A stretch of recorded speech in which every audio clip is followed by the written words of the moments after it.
Hello everyone, Anita here and welcome to another video. This video is part 2 of 3.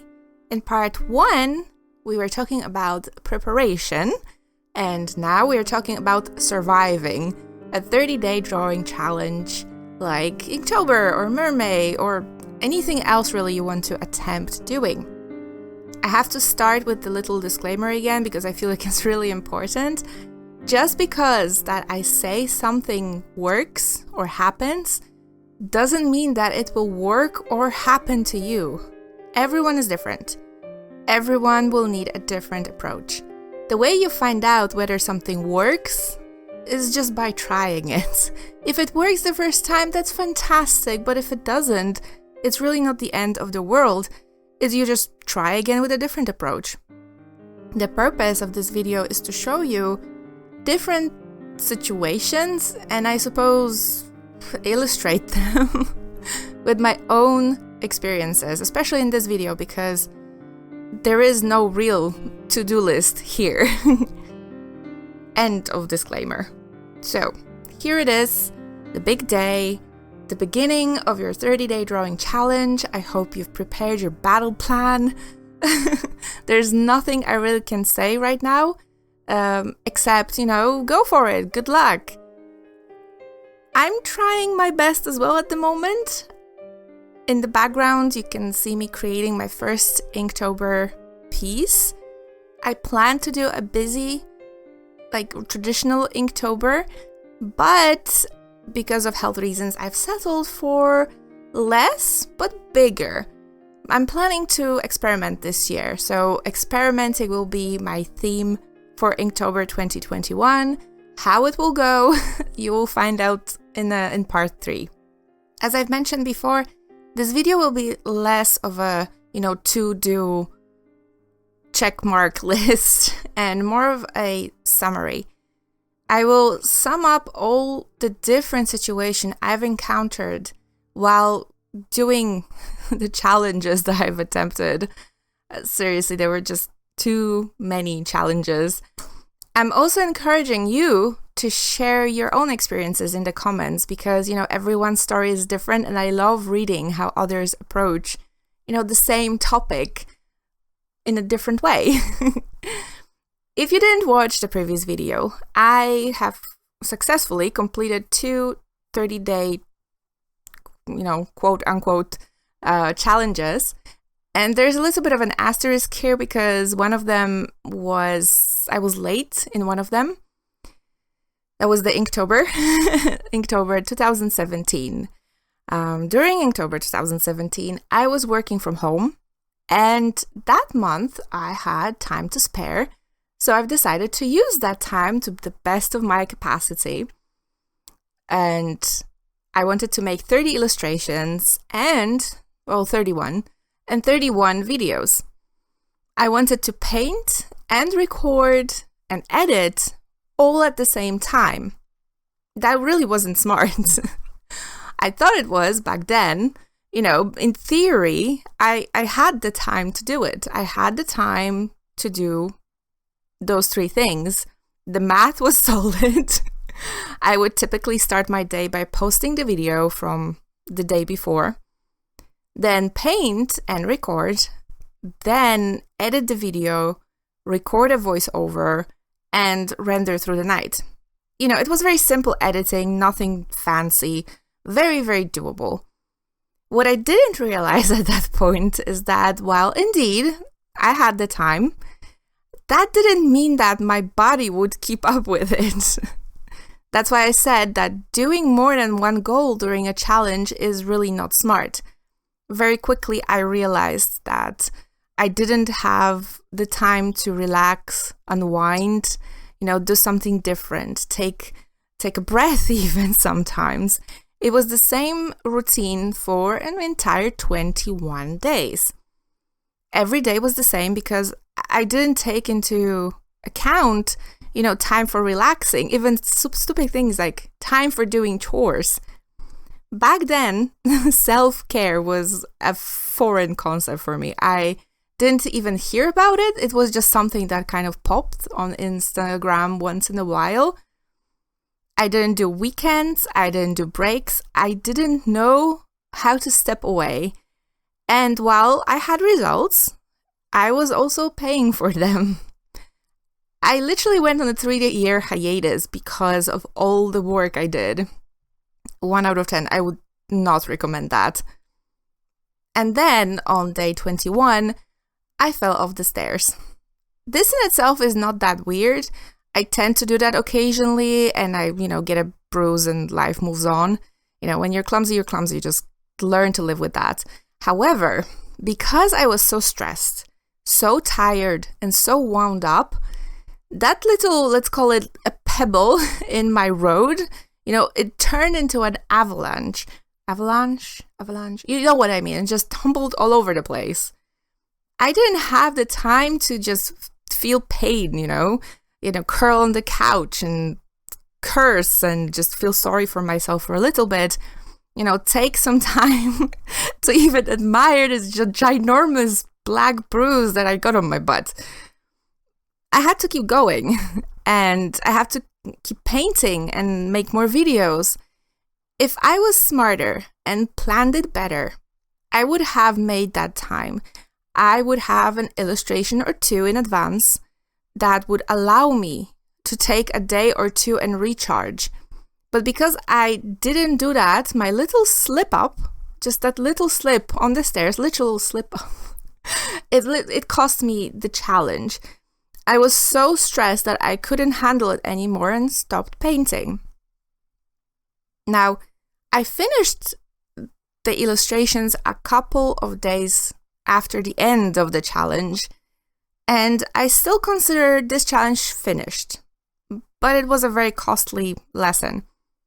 I only painted the illustrations, I didn't record the process, and I was a couple of days late.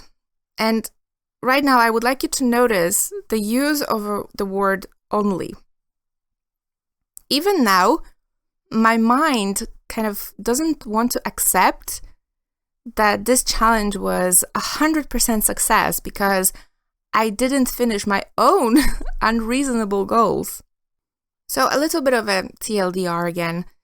Setting too many goals will require too much time every day. I didn't have time left to rest and recharge. I didn't plan on that. I didn't plan the relaxing time. I only thought about painting and recording and not about my health. And because I didn't plan for accidents, I didn't have the time to recuperate after falling off the stairs. An actual accident. Usually when I say accidents, I mean something smaller, honestly. I tried approaching Inktober every year since then, with no results. I usually decided last minute, I was not prepared, and I was in a bad state of mind. And that was until Mermay 2021. I remember this one very clearly because it was just recently when I finished it. I was unsure if it was smart to attempt the challenge. I just came back to drawing from a very long hiatus. I was still getting easily tired and overwhelmed, and I couldn't paint on paper at all. This is a longer story, not very relevant to this video. But because of a friend of mine, I started using an iPad with amazing success. What I couldn't seem to do on paper, I had no problems doing on the iPad. I was practicing every day, at that time, and I was very excited. And that same friend suggested that I should create some drawing classes for Procreate. She really liked following drawing tutorials for Procreate, but there wasn't much of a choice for what she wanted to draw. So I thought it was a great idea. I always wanted to try making a Skillshare class, and why not this? But I felt that my drawing skills were very rusty, and while the Procreate app is very intuitive, I needed to know it better. So May was approaching. I knew that Mermay was a thing, and I tried doing the Mermay challenge once before, I think. I, of course, failed. And it was a good opportunity to learn new skills. At that point, I started noticing a pattern of what helped me succeed in a challenge. I'm a very slow learner, so it took a while. But my goal for Mermay 2021 was to practice painting and practice picking colors in Procreate. It sounds like two goals, but they connect because, you can't paint without picking a color. So in this case, I consider this just one goal. I was determined, like really determined to do it smartly. Smart. It's fine. I am still practicing a healthier working style. I wanted to still have free weekends, which meant that during one day, I would have to finish more than one illustration. I also wanted my work days to be no longer than 4 to 5 hours because I was still, let's say, getting back into work after my health problems. I was still getting back into working full-time, I suppose you could say, and I was terrified of overdoing it because I remembered what it did to me before. So I've decided to allocate 1.5 hours per illustration, no more. And I mean with a timer. I'm not even kidding. I had a timer set up. That teaches not to focus on one detail and rather look at an illustration as a whole. And that would still leave me plenty of time to do other things that, make a business, which sadly is not only drawing. And it will allow me also to have plenty of time for relaxing. So I chose my prompt list hesitantly. I was hesitant when I chose my prompt list. I was, like I said, extremely rusty. And ideas were a problem. They were not coming as easily as before. They're still not coming as easily as before. My brain muscle just doesn't work how it used to, and I'm pretty sure it will take a while before it warms up. So I've decided to go for the simplest idea I had. The goal was to practice painting, not to practice ideas. I had to remind that to myself many times, almost daily. In fact, during the challenge, another goal established itself at some point: to finish this challenge while learning to be satisfied with your work. That became almost like a mantra. I had to constantly fight the feeling of, I should do one more, or I will just paint for 1 extra hour, make it more detailed. And instead, I had to learn to put that iPad away and do something else. The first days, I was still feeling lots of energy, and I would use that to my advantage. Because of the time limitation I put on myself, I had enough time left during the day to finish 2, sometimes even 3 if I wanted to. I never did, but I could if I wanted to. So I had the time to finish more than 1 illustration per day. I quickly built up a buffer. And that was amazing because during the second week, I've already started noticing fatigue creeping in. Having free weekends helped a lot, but the ability to take a third day off, from painting, not everything, just from painting, was an amazing freedom, for me.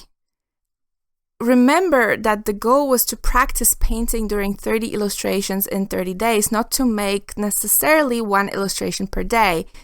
It's really up to you. For me, that was okay. If for you that wouldn't be okay, you have to make your own rules, For me, that was plenty. I wanted to create a series of 30 illustrations, practice my painting. And practice my painting, I guess. For me personally, this way of thinking makes challenges a lot more doable. Adjust them to your needs. It's kind of like that thing where one size doesn't fit all. We know that already, right? And I think here I want to talk about a little bit about the fatigue because I feel like this is something I should probably explain in a little bit more detail. I think the easiest, I call it fatigue. I'm not exactly sure if that's how it's called, but the easiest way to explain this is by comparing it to a regular 9-to-5 job or school. You know, working 8 hours every day and having to go to work every day creates that I don't want to get up feeling of extremely low energy, you know, mental exhaustion that adds up after a while. And it's helped, like it's relieved by having weekends or vacation breaks. And drawing is considered a hobby by many, but once you make drawing your work, you really get that same fatigue. A 30-day challenge is very close to being work in a way, even if drawing is not your work, because you have to do a drawing, like one drawing a day, or in my case, you have to manage your schedule to fit those 30 illustrations during a month. You know, daily drawing challenges are, I feel, peculiar like that, because you will not get a drawing fatigue that easily from a weekly challenge. You know, you will get it, but it's different. It's not to the same extent. The challenge might be self-imposed, but it still feels like a job because you have to do it on days when you sometimes don't feel like doing it. So I feel in a way 30-day challenges are a good way to test yourself if you've ever thought about doing art as a job, you know, purely for experiencing the commitment of having to do something every single day. Art is my passion, truly. You know, I can do it for hours. I have more patience for it than for any other job I've ever had. But I often have days when I just don't feel like doing it. You know, especially when I have to. But, you know, back to Mermay. So the fatigue started getting really bad after week 2. However, during the entire challenge, I managed to keep a 4-day buffer for myself. I guess it's what they always say. I just remember it from school. I suppose it's similar when they tell you not to do things last minute, because you have a whole chunk of work, and if you just plan it nicely through the entire time you have before, then you have more time free and you're not so tired. I guess you could call it like this as well. For me, the further I went, the harder it got. I mean, for everybody, it's probably the same. So at some point, I stopped even thinking that I had to do more, and instead just focused on I kept focusing on finishing just one illustration. Just one. Then I could take a break, you know, just do this one illustration and you can rest, you can have some cake, you can do other things, just one illustration, you know. Some days I had more energy and the lines were flowing easier, so I finished, you know, that one illustration faster, but some days I was completely out of it and figured that, you know, I'm just going to finish this one illustration and just give myself a break. And that's fine. To date, Mermay 2021 is my most successful, but also, more importantly, I feel, the most enriching challenge, because there has to be a goal. It's not only for finishing the challenge, there has to be a goal that's going to be good for your skills, that's going to be building up your skills or your portfolio or something else that you want to do. I mean, I said that it's okay if you only do it for the hashtags and the whatever clout you call it. But if it's enriching your own skills, that's the most important thing for me. By the end of it, I wasn't tired. I mean, I had enough of drawing mermaids, but in fact, my brain was overflowing with ideas. This was also a good reminder that work smart, not hard, is a very good ideology, I guess. just idea in general. I didn't feel burnt out like I did after Inktober 2017, which was also successful, and I finished it. I didn't feel exhausted. I still took a vacation because, hey, I did a good job, and also my partner was taking one, and I didn't plan for it, and I can't work when he's not working. It's, I deserved a reward for finishing the challenge, and I took it. So TLDR, again, for Mermay 2021. I set one goal for the challenge, and I set a time limit for the illustration, for one illustration. Because of the time limit, I could create multiple illustrations a day in the first week, when I felt still energetic before the fatigue kicked in. And then I could allow myself to rest when I was tired of drawing. That buffer of illustrations allowed me to take weekends off, relax, and recharge to other things. And so far, this was my most successful challenge. I'm not sure how Inktober 2021 will go. I already changed my plans so many times. Because of health reasons, I had to cut back on the amount of work I wanted to do. And I've decided to focus instead of experimenting and just trying new things, because I really like drawing with ink. Ink is such a nice, versatile medium, and it really fits well with my style of painting. So I just want to try different things and see where it takes me. I will be kind to myself, however. After 8 failed challenges, I can tell you that even if you don't finish a challenge, it still teaches you a lot. It's a time well spent, I suppose, you could say. You can always try again next year or in half a year for Mermay. Even if you finish, you can also try again with a different goal. And yeah, I guess that's it, guys. Good luck with your challenges, and same as in the previous video. If you have questions or suggestions or different ideas on how to approach a 30-day drawing challenge, leave them in the comment section.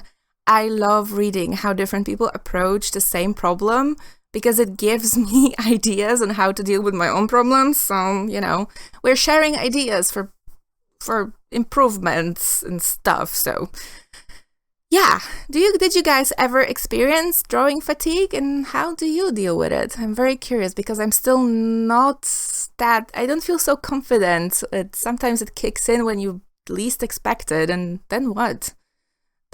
Yeah. Tell me in the comments. Thank you so very much for watching. I will see you in part 3 after we're done with Inktober. Bye!